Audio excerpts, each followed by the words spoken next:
चर्चा विद चित्रा में आप सभी दर्शकों का स्वागत है। सरकार के साथ भी और सरकार के खिलाफ भी कुछ इसी अंदाज में नजर आते हैं एलजेपीआर के मुखिया। मोदी के हनुमान हैं, लेकिन अपनी गदा से बिहार की सरकार को लगातार जिस रूप में वो आगे बढ़ा रहे हैं और तीखी चोट करते रहते हैं, उसके बाद सवाल ये खड़ा हो रहा है कि 2.5 महीने के बाद होने जा रहे बिहार विधानसभा चुनाव में क्या राह अलग होगी या फिर साथ साथ होगी। अभी जो आंखें तरेरी जा रही हैं उसके पीछे की वजह क्या है और अपनी राजनीति में अपने चिराग को जलाए रखने के लिए आगे क्या उनकी रणनीति है। तमाम मुद्दों पर बातचीत करने के लिए इस वक्त हमारे साथ हैं एलजेपीआर के मुखिया केंद्रीय मंत्री चिराग पासवान जी। बहुत स्वागत है आपका एबीपी न्यूज पर। कैसे हैं आप? बिल्कुल ठीक, थैंक यू। चुनाव प्रचार कैसा चल रहा है आपका? बढ़िया चल रहा है। निरंतरता में हम लोग सभाएं बिहार के अलग अलग संभाग में हम लोग कर रहे हैं और अभी आखिरी सभा हम लोग की गया जी में थी और जिस तरीके से लोगों का उत्साह जोश देखने को मिल रहा है और जिस तरीके से भारी भीड़ उन सभाओं में इकट्ठी हो रही है, ये मेरे विश्वास को बढ़ाता है कि आने वाले दिनों में चुनाव के परिणाम भी उतने ही खूबसूरत होंगे। जुबानी गदा आप चला रहे हैं नीतीश कुमार पर, क्या वजह है? नहीं देखिए, मैं इस बात को मैं स्पष्ट कर दूं, मुख्यमंत्री जी पे कतई नहीं। मेरी शिकायतें जिस तरीके से अपराध बढ़ा है प्रशासन को लेकर ज़रूर है, पर उस पर मेरा विश्वास भी फिर मुख्यमंत्री जी पर ही है कि इन्होंने ही ये करके दिखाया था। बिहार में सुशासन राज इन्होंने ला कर दिखाया था। जिस जंगल राज के दौर से 90 के दशक में राजद के नेतृत्व वाली सरकार ने बिहार और बिहारियों को परेशान प्रताड़ित करके रखा हुआ था, उससे किसी ने निजात दिलाने का कार्य किया तो मुख्यमंत्री नीतीश कुमार जी ने ही किया और आज भी मेरा विश्वास उन्हीं के ऊपर ही है। पर ऐसे में सहयोगी होने के नाते अगर कहीं पे एक ऐसी परिस्थिति उत्पन्न होती है जो बिहारियों को चिंता में डालती है तो जिम्मेदारी भी बनती है मेरी कि मैं उस प्रशासन को भी मैं सचेत करूं ताकि भविष्य में ऐसी घटनाएं दोबारा ना। ये सचेत करना हो गया या आंखें दिखाना हो गया जब चिराग पासवान कहते हैं कि मुझे दुख है कि मैं सरकार का हिस्सा हूं जहां पर इतने अपराध बढ़ गए हैं? देखिए, ये ना नैरेटिव एक बनाने का प्रयास किया जाता है क्योंकि मेरा इतिहास ऐसा रहा है, मैं उसको भी मैं स्वीकार करूंगा क्योंकि 2020 में मैंने चुनाव अकेले लड़ा था तो वो छवि मेरे साथ जुड़ गई है कि मैं हर बात पे मैं आंखें दिखा रहा हूं। कतई ये कहना बगावत नहीं है, ये चिंता है और वो चिंता मेरी मेरे प्रदेश के लिए है। गुड़ खाकर गुलगुले से परहेज हो गया ना कि नहीं, नीतीश कुमार के ऊपर सवाल नहीं है, हम प्रशासन पर सवाल उठा रहे हैं। अरे गृह मंत्रालय उनके पास, मुख्यमंत्री वो हैं, प्रशासन शासन सब उनके पास है, फिर हम बोलेंगे कि नहीं अधिकारी ठीक काम नहीं कर रहे हैं। ये तो जिम्मेदारी सीधे गृह मंत्री की बन जाती है ना अगर लॉ एंड ऑर्डर इतना बुरा हो चुका है बिहार में। पर अंतोगत्वा जो इम्प्लीमेंट करते हैं जवाबदेही तो उनकी बनेगी बनेगी ना। ऐसे में आप अराजकता में तो नहीं जी सकते ना।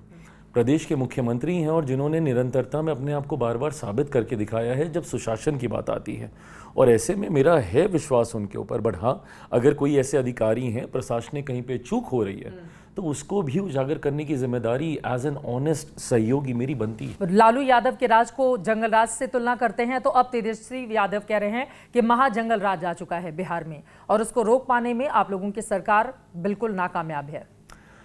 कतई मुझे नहीं लगता कि वो तो हम लोगों के ऊपर सवाल नहीं उठा सकते हैं। उनकी सरकार के दौर में मैं आई थिंक मैं उस जनरेशन से आता हूँ, शायद मेरे बाद वाली जनरेशन्स को 90 का वो दशक याद नहीं होगा, बट मैं उस पीढ़ी से आता हूँ जिसने 90 के दशक का वो भयावह माहौल हमारे बिहार में देखा है जहाँ अपहरण, हत्या, लूटमार, डकैती।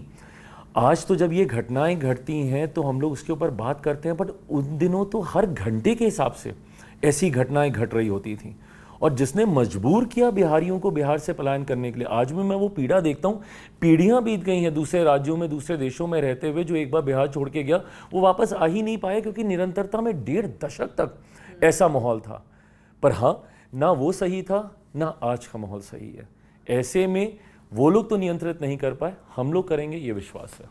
लेकिन जब आप हम लोग करते हैं या बोलते हैं आप इस तरह की बातें तो फिर आपसे पूछा जाता है कि आप तो उसी सरकार का हिस्सा हैं। अगर आपको दुख हो रहा है, तेजस्वी यादव की ओर से कहा गया है आपके ही बयान पर कि अगर आप असहज हैं नीतीश कुमार के राज में, जिस तरह का महाजंगल राज है, ये उनके शब्द हैं, तो फिर आप सरकार से अपने आप को पीछे क्यों नहीं खींच लेते? आप उस सरकार में भी रहेंगे, उसकी आलोचना भी करेंगे। सरकार में रह के सरकार की आलोचना नहीं कर रहा हूं मैं, और यही मुझे लगता है शायद विपक्ष चाहता है कि मैं करूं। नैरेटिव वो यही सेट करना चाह रहे हैं क्योंकि उनको बहुत सूट करेगा कि मैं इस गठबंधन से मैं बाहर आ जाऊं। पर क्या मैं अपनी जवाबदेही से भागूंगा नहीं अगर मैं इस गठबंधन से बाहर आया? प्रधानमंत्री जी अभी जब बिहार गए थे तो हमेशा वो तेजस्वी यादव या लालू यादव के कार्यकाल को जंगलराज कहकर संबोधित करते थे, लेकिन इस बार प्रधानमंत्री जी ने जंगलराज शब्द का इस्तेमाल नहीं किया। इसी वजह से ये कहा जाने लगा कि दरअसल इस बात का भय है कि अगर आप जंगलराज कह के उन पे वार करेंगे तो पलटकर उधर से पलटवार आएगा, जिस तरह के इस समय हालात हैं बिहार में।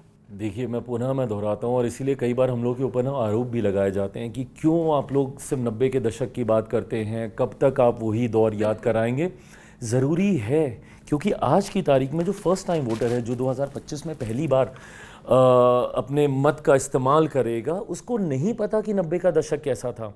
आज जब वो सोशल मीडिया पे रील्स देखता है और कंपैरेटिव स्टडी करता है कि अरे दिल्ली चमचमाता, मुंबई चमचमाता, यहाँ पे ये हो रहा है, वहाँ पे वो हो रहा है, उसको ये जानना ज़रूरी है कि किन परिस्थितियों से बिहार को निकाल कर यहाँ तक लाया गया है। अब जब नीतीश कुमार जी से आप मुलाकात करते हैं, नीतीश जी पलट के आपसे कहते नहीं है कि बहुत ज़्यादा निशाना साधते हो मेरे ऊपर, चाचा है तुम्हारे, इतना क्यों बोलते हो मीडिया में, ऐसा कुछ समझाते हैं आपको?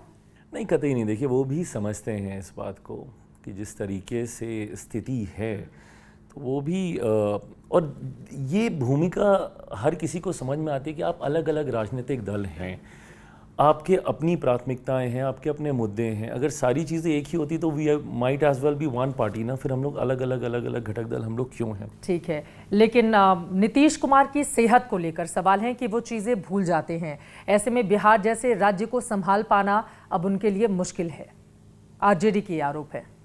विपक्ष ने ना एक नई राजनीति करने का तरीका ढूंढ लिया है। वो तरीका क्या है? झूठ बोलो, झूठ बोलो, झूठ बोलो, फॉल्स नैरेटिव सेट करो। ये तरीका विपक्ष ने ढूंढ लिया। आज की तारीख में सिर्फ फॉल्स नैरेटिव सेट करना ही एकमात्र विपक्ष का काम रह गया। मैं उदाहरण देता हूँ, लोकसभा का पूरा चुनाव इन लोगों ने किस नैरेटिव पे लड़ा कि अगर तीसरी बार मोदी की सरकार आ गई तो लोकतंत्र समाप्त हो जाएगा, संविधान की हत्या कर दी जाएगी, आरक्षण समाप्त कर दिया जाएगा। आज 1 साल से ज़्यादा हो गया। बताएं राहुल जी, बताएं राजद के नेता कि कहाँ का संविधान खत्म हो गया, किसका आरक्षण छीन लिया गया, या कौन से लोकतंत्र की हत्या कर दी गई। सीए के वक्त आपको याद होगा, एक नागरिकता देने वाले कानून को किस तरीके से इन्होंने नागरिकता छीनने वाला कानून बनाकर देश भर में आगजनी का माहौल बना के रखा। मुझे यकीन है कि इसके बाद आप अपने प्रश्नों में इस सवाल पे भी आएंगी। एसआर को लेकर किस तरीके से इन्होंने एक नैरेटिव सेट करने का इन्होंने प्रयास कर दिया कि भाई आपके नाम काटे जा रहे हैं। अब उनको पारदर्शिता का अभाव लग रहा है ना। चिराग पासवान की पार्टी का स्ट्राइक रेट 100% का रहता है। तेजस्वी यादव, कांग्रेस पार्टी, लेफ्ट पार्टियां बहुत पीछे चली जाती हैं। तो वो लोग शक की निगाह से देखेंगे ना कि ऐसा क्या कर रहे हैं चिराग पासवान के 100% स्ट्राइक रेट के साथ वो अपने सांसदों को जिता लेते हैं। झारखंड और महाराष्ट्र का चुनाव एक साथ हुआ। तो जब ये सवाल आप झारखंड महाराष्ट्र के लिए जब हम लोग के ऊपर आरोप लगाए जाते हैं तो झारखंड के लिए क्यों नहीं लगाए जाते? मेरी समझ में पड़े ना कि ये सिलेक्टिव क्रिटिसिज्म कैसे होने लगता है। हकीकत ये है कि विपक्ष को पता है आज की तारीख में कि ये लोग चुनाव हार रहे हैं और इसीलिए अब ये बहाना ढूंढते हैं। अब ईवीएम्स ठीक हो गई, तो बहिष्कार की बात कर रहे हैं कि एसआईआर में पारदर्शिता नहीं रही तो फिर बहिष्कार करके दिखाएं। मैं चैलेंज करता हूं, करके दिखाएं। आप लोग तो चाह रहे होंगे ना तेजस्वी यादव हट जाए तो फिर तो क्लीन स्वीप हो जाएगा, एक तरफा माहौल, फिर तो किसी सीट पर लड़ना ही नहीं पड़ेगा। जैसे उनसे हम लोग डर रहे हैं। आप लोग नहीं डर रहे हैं? क्यों डरेंगे? अच्छा चित्रा जी, 80 सीटों वाली पार्टी है आरजेडी। कैसे बनी 80 सीटों वाली पार्टी? Tell me. अगर उस वक्त भी यूनाइटेड एनडीए रहता तो क्या ये 80 सीटें जीतते? आपने जितवा दी उनको तो नहीं जितवाई।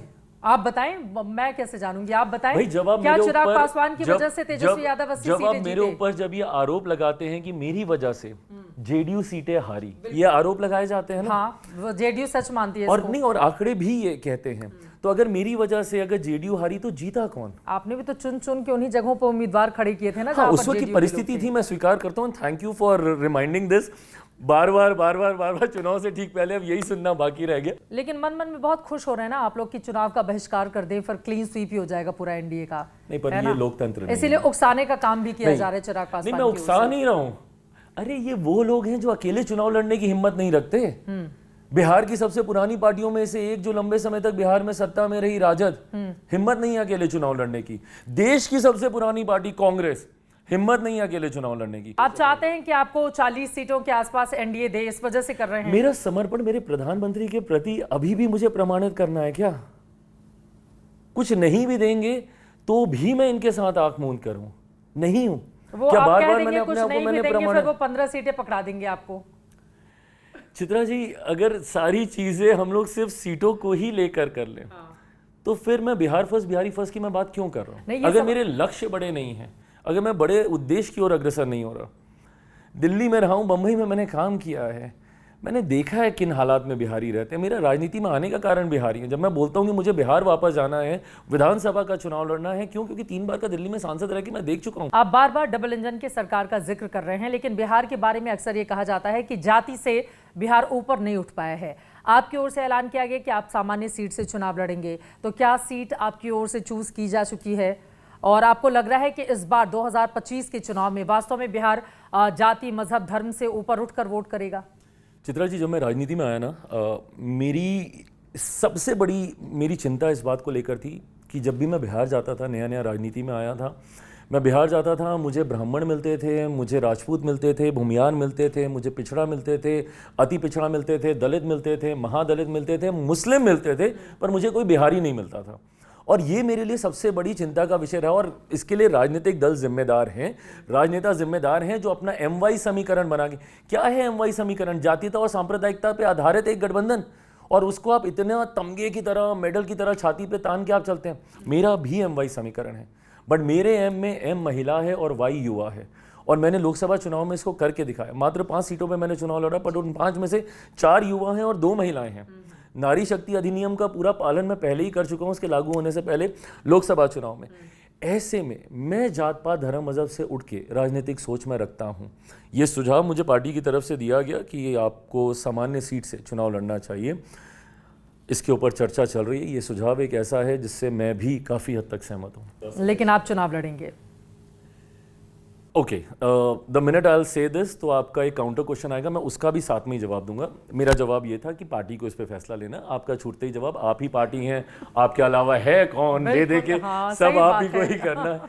एग्रीड। बट मैंने ऐसे ही कि पार्टी को इसके ऊपर चर्चा मंथन करनी है। क्या मेरे चुनाव लड़ने का फायदा मेरी पार्टी को होगा? बिल्कुल, जब बड़ा नेता चुनाव लड़ता है वो पूरे फायदे हम में रहता है भाजपा अपनी ने ये पार्टी प्रयोग के लिए। कई बार किया। हम बिल्कुल, लोगों ने हाँ। देखा कई सांसदों को, कई केंद्रीय मंत्रियों को उन्होंने विधानसभा के तो चुनाव में बीजेपी से उतारा सीख है। रहे हैं आप? मैं क्यों नहीं भाई, मेरे ऊपर तो आरोप लगाया जाता है कि मेरे में अनुभव की कमी है। तो जो अनुभवी लोग हैं उनसे मैं जरूर सीखूंगा। नहीं, अब तो ऐसे में अनुभव आपके चाचा ने बहुत दे दिए ना। मतलब दोनों की राह अलग होने के बाद फिर आपने खूब स्ट्रगल किया, और 2020 के चिराग पासवान में अभी के चिराग पासवान में क्या फर्क है? जमीन आसमान का फर्क है। और मैं अपने आप को उन खुशकिस्मत में से मानता हूँ जिसको संघर्ष करने का मौका मिला। ये मौका जल्दी मिलता नहीं है, और ख़ास तौर पे हम जैसे नेपो किड्स को तो बिल्कुल नहीं मिलता। वो हमेशा अपने माता पिता की छाया में ही, उनकी परछाई ही बनकर रहते हैं। ऐसे में मुझे अपने आप को स्थापित करने का मौका मिला। एक पार्टी जिसको पूरी तरीके से ख़त्म कर दिया गया, उसको वापस संजो के वहीं लेकर आना जहां मेरे नेता, मेरे पिता आदरणीय रामविलास पासवान जी छोड़ कर गए थे, और उसका विस्तार करना। आज मुझे गर्व होता है कि मेरे 2 विधायक नागालैंड में है, मेरा 1 विधायक झारखंड में है। अलग अलग राज्यों में पार्टी अपने आप का अपना विस्तार कर रही है।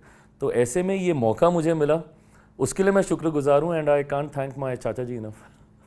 तो चाचा जी की वजह से आप एक मजे हुए नेता बन गए हैं आज। उन्होंने मुझे मौका तो दिया कम से कम अपने आप को साबित करने का। महागठबंधन में है वो, उनकी राजनीति कैसे देख रहे हैं आप? है नहीं, मतलब मुझे नहीं पता। मतलब दिस इज बिल्कुल है, this is a news to me. हाँ। क्योंकि किसी महागठबंधन की बैठक में मैंने देखा नहीं ना उन्हें, तो इसलिए मुझे नहीं तो पता। उनकी सियासत को कैसे देख रहे हैं आप? चित्रा जी, ऑनेस्टली मैं बोलता हूँ, पार्टी का राष्ट्रीय अध्यक्ष होने के नाते, बिहार में गठबंधन का एक अहम सहयोगी होने के नाते, केंद्र में मंत्री होने के नाते कई जिम्मेदारियां हैं मेरे ऊपर। कतई मेरा ध्यान किसी और विषय पे नहीं जाता। मैं बस अपनी लकीर को हर बीतते मिनट के साथ इतना बड़ा करना चाहता हूं कि किसी दूसरे की लकीर को काटने का मुझे प्रयास ना करना पड़े। अपने आप में उस रेस में आ गया। अब इतनी प्यारी अच्छी बातें आप कर रहे हैं, तो क्या चाचा को साथ लेकर भी आगे बढ़ने की कोई मंशा है चिराग पासवान की? मैं बिहारी परिवार से आता हूँ, और हम लोग के यहाँ घर के बड़े ही पारिवारिक विषयों के फैसले लेते हैं। उस वक्त परिवार से अलग होने का फैसला भी उन्हीं का ही था। साथ परिवार को करना है, नहीं करना है। मेरे पिता के जाने के बाद घर के सबसे बड़े वही हैं। ऐसे में मेरे पिता ने भी विपरीत परिस्थितियों में पार्टी परिवार को एक करके रखा। उनके जाने के बाद उस भूमिका में वो थे, पर उन्होंने फैसला कुछ और लिया। आज पुनः एक करने का फैसला अगर होगा तो उन्हीं का ही होगा। जीतन मांझी इतनी नाराज क्यों रहते हैं चिराग मुझे भी नहीं पासवान पता। से? आप जरूर उनका कुछ नुकसान करते होंगे, इसीलिए। मैं कुछ ना कुछ तो मैं उनको परेशान करता ही होऊंगा। सबसे बड़ा दलित नेता बनने की होड़ है क्या बिहार में, कि जीतन राम मांझी या चिराग पासवान? मेरी तुलना उनसे क्या बात कर रहे हैं आप? क्यों नहीं उनसे? उनका राजनीतिक अनुभव देखिए। आप खुद को एक दलित नेता के तौर पर पहचाना जाना चाहते हैं या फिर बिहारी फर्स्ट, बिहार फर्स्ट का जो नारा आप देते हैं उसके जरिए चिराग पासवान आगे बढ़ना चाहते हैं? मैं बिहार फर्स्ट, बिहारी फर्स्ट की मैं सोच रखता हूँ। हैविंग सेड दैट, मैं जिनका प्रतिनिधित्व करता हूँ, मैं जहाँ से आता हूँ, आज की तारीख में भी उस समाज को भेदभाव का सामना करना पड़ता है जो बहुत दुखद है। आज भी हम लोग को ऐसे उदाहरण मिलते हैं जहाँ पे एक दलित युवक को घोड़ी पर चढ़ने से रोका जाता है, एक दलित अधिकारी को अपने लिए सिक्योरिटी बुलानी पड़ती है बारात निकालने के लिए। मंदिरों में आज भी उदाहरण है कि कई बड़े नेता जब जाते हैं तो उनके आने के बाद मंदिर को धुलवाया जाता है। ये भेदभाव आज भी होता है। तो मैं उनकी भावना से अपने आप को मैं अलग नहीं कर सकता। बट हाँ, मैं जिस सोच के साथ आगे बढ़ रहा हूँ, बिहार फर्स्ट, बिहारी फर्स्ट, 14 करोड़ बिहारियों की मैं बात करता हूँ। जात पात, धर्म, मजहब से उठकर एक विकसित बिहार के निर्माण की मैं कल्पना रखता हूँ। तो वहीं अपनों की आवाज़ को बुलंद करते हुए सर्व समाज को साथ में लेकर इंक्लूसिव पॉलिटिक्स की सोच के साथ आगे बढ़ सकूं, ये मंशा है मेरी। प्रशांत किशोर कितनी क्यों तारीफ करते हैं फिर आप? बात तारीफ की नहीं है, बात उनकी सोच की है। बिहार में जात पात, धर्म, मजहब से उठकर अगर कोई राजनीतिक सोच रखता है, क्योंकि राजा जैसे लोग तो आज भी हम लोग को सांप्रदायिकता और जातीयता में धकेलने का काम करते हैं, तो ऐसे में जब ऐसी सोच सामने आती है तो वो मुझे अच्छा लगता है। लेकिन कोई भविष्य में कभी कुछ इस तरह की संभावना नहीं है कि दोनों साथ साथ आएंगे? कोई कारण नहीं है ना। आप एनडीए में थे, हैं और रहेंगे। एब्सोल्युटली। मेरा समर्पण मैं पुनः दोहरा देता हूं, मेरे प्रधानमंत्री के लिए आंख मूंद कर है। जब तक मेरे प्रधानमंत्री हैं, चिराग पासवान आंख मूंद कर उनके साथ। महत्वाकांक्षा क्या है अब यहाँ से चिराग पासवान की? क्योंकि केंद्र की राजनीति के मुकाबले आप बिहार की राजनीति को ज़्यादा तरजीह देना चाहते हैं। वहाँ से चुनाव लड़ने की भी पूरी तैयारी हो गई है। ज़्यादा से ज़्यादा सीटों पर लड़े एलजेपीआर, उसके लिए भी आपकी कोशिशें हैं। क्या है महत्वाकांक्षा? अब यहाँ से क्या बनना चाहते हैं चिराग पासवान मुख्यमंत्री? देखिए, महत्वाकांक्षाएं हैं और महत्वाकांक्षाएं होनी चाहिए। मेरे ऊपर तो आरोप भी यही लगाया जाता है कि चिराग बहुत महत्वाकांक्षी है। मैं ये मानता हूँ, जब मैं स्टूडेंट से इंटरेक्ट करता हूँ ना, मैं उनको जाके मैं ये डंके की चोट पे बोलता हूँ। जब मैं कॉलेजेस वगैरह में इंटरेक्शन के लिए जाता हूँ ना, मैं बोलता हूँ बनो महत्वाकांक्षी। महत्वाकांक्षी नहीं, अति महत्वाकांक्षी बनो। आपका एम्बिशियस होना, आपका ओवर एम्बिशियस होना ही आपको आगे लेके जाएगा। चित्रा जी, आपके माता पिता के अलावा ना और कोई दूसरा व्यक्ति दुनिया में नहीं होता जो आपको आगे बढ़ते हुए देखना चाहे। कोई नहीं देखना चाहता। ऐसे में आपको अपनी लड़ाई खुद ही लड़नी होती है। आज सब चिराग पासवान चिराग पासवान चिराग पासवान कर रहे हैं ना। कहाँ थे वो लोग जब चिराग पासवान को की पार्टी तोड़ दी, घर से निकाल दिया, ये कर दिया, खत्म करने का हर संभव प्रयास कर लिया। जब चिराग पासवान डूब रहा था तो ऊपर से कंकड़ मारे जा रहे थे। वो तो तैरते तैरते मैं किनारे पे आ गया, तो आज 4 लोग हाथ बढ़ा रहे हैं बात करने के लिए। तो ऐसे में महत्वाकांक्षाएं हैं, डेफिनेटली हैं, बट मेरी महत्वाकांक्षाएं मेरे गठबंधन से ऊपर नहीं है। आज की तारीख में कलेक्टिव रिस्पॉन्सिबिलिटी के साथ हम लोग आगे बढ़ रहे हैं। राहुल और तेजस्वी की पॉलिटिक्स कहाँ जाएगी आगे? राहुल गांधी भी बहुत मेहनत कर रहे हैं बिहार के लिए।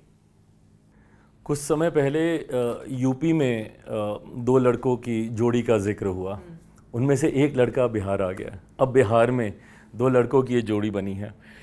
मैं नहीं मानता कि इनके पास कोई विजन है। आज कम से कम अगर चिराग पासवान बात करते हैं, मैं बिहार फर्स्ट, बिहारी फर्स्ट की मैं बात करता हूँ। चित्रा जी, आप मुझे बिहार की कोई एक समस्या या कोई भी समस्या का आप जिक्र करें, उसका समाधान मेरे पास है, क्योंकि मैंने महीनों बैठकर मैंने रिसर्च किया है। तो ये समाधान क्यों नहीं दे देते नीतीश कुमार को? पलायन है, बेरोजगारी है, लॉ एंड ऑर्डर की समस्या है, महिलाओं की सुरक्षा की समस्या है, ये क्यों संभाल के रखा हुआ है? थोड़ा समय दे दीजिए ना। और आखिरी सवाल, कितनी सीटें एनडीए को मिलने जा रही हैं और चिराग पासवान खुद के लिए कितनी सीटों पर जीत हासिल करते हुए? क्योंकि एक मोटी मोटी रूपरेखा तो आप लोगों ने तैयार कर रखी होगी, क्या देख रहे हैं? नहीं, डेफिनेटली तैयार कर रखी है और गठबंधन के भीतर अब औपचारिक तौर पे इसको लेकर चर्चाएं भी शुरू हो जाएंगी। मेरे लिए Chitra ji, more than the number of seats, the quality of seats will matter. Lok Sabha में मेरा 100% स्ट्राइक रेट रहा है। मैं चाहूँगा कि मेरा विधानसभा में भी 100% स्ट्राइक रेट रहे। गठबंधन में हर वो सीट उस दल के पास जानी चाहिए जो दल उस सीट को जीतने की भूमिका में हो। ऐसे में मैं कतई 4 सीटें एक्स्ट्रा नहीं लेना चाहूँगा सिर्फ संख्या ज़्यादा दिखाने के लिए, और जब मुझे पता हो कि ये सीट शायद मैं नहीं जीत पाऊँ तो मैं उन्हीं सीटों पे दावेदारी रखूँगा जो मैं जीत पाऊँ। आपको लग रहा है कि आपकी बातें मान ली जाएंगी? गठबंधन में मेरी नहीं, सबकी बातें मानी जाएंगी, साझा डिस्कशन होगा। ठीक है। बहुत धन्यवाद एबीपी न्यूज से जुड़ने के लिए और महत्वपूर्ण विषय पर चर्चा करने के लिए। यकीनन समय समय पर अपनी पार्टी को, एनडीए के लोगों को आंखें दिखाते रहते हैं चिराग पासवान, लेकिन उनका ये मानना है कि नीतीश कुमार के नेतृत्व में ही हम चुनाव में जाएंगे। लेकिन इस बात को भी उनकी ओर से स्वीकार किया गया कि महत्वाकांक्षा खुद के लिए रखना अच्छी बात होती है और इसी के जरिए हम दूर तक का रास्ता तय करते हैं। अब अपनी महत्वाकांक्षा को लेकर नेताजी कितने आगे बढ़ेंगे, मुख्यमंत्री की दावेदारी को लेकर जब मौका मिलेगा तो फिर इनकी पोजीशन क्या होगी और बिहार में इनको कितनी मिलती हैं सीटें, हर एक खबर पर बनी रहेगी एबीपी न्यूज की नजर। अभी के लिए दीजिए इजाजत। देश और दुनिया की तमाम खबरों के लिए आप देखते रहिए एबीपी न्यूज।